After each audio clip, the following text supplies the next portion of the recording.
Well, new tonight, an update to our story that we first brought you earlier this week. WUSA 9 spoke to several residents in Southeast Washington who told us that their elevators have been broken for about 4 years now.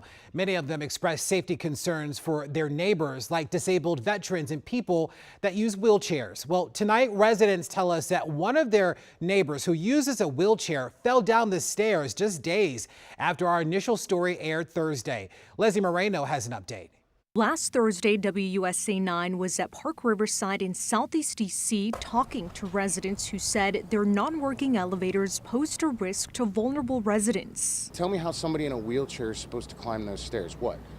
Get somebody to carry their chair or crawl up the stairs? That then becomes a safety concern because if they're stuck on the 5th floor and they can't go down a flight of stairs and you don't have an elevator working, they don't have anywhere to go and they're stranded. Shortly after our initial report, residents called WUSA 9 once again. Jonathan Lebecki, a 4-year resident, says one of his disabled neighbors fell Saturday morning attempting to climb up the stairs because the elevators weren't working. I find it rather ironic that what actually happened on Saturday was something that I discussed when we had a conversation. I believe it was Thursday.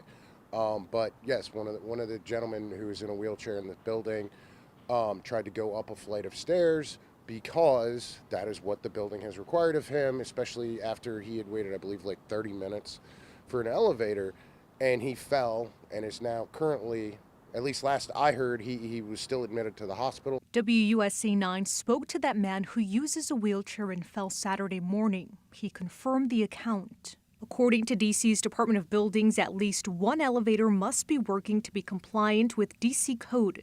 In a statement, DOB said it received tenant complaints about non-working elevators and issued one emergency notice of infraction. The management company told WUSA 9 on Thursday the building has one working elevator and the other 2 are being worked on.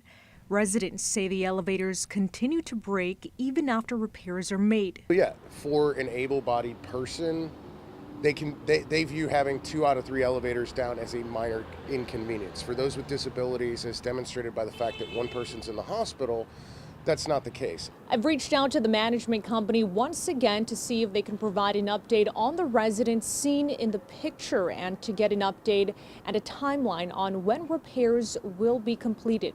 We are waiting to hear back. In Southeast D.C., Leslie Moreno, WUSA 9.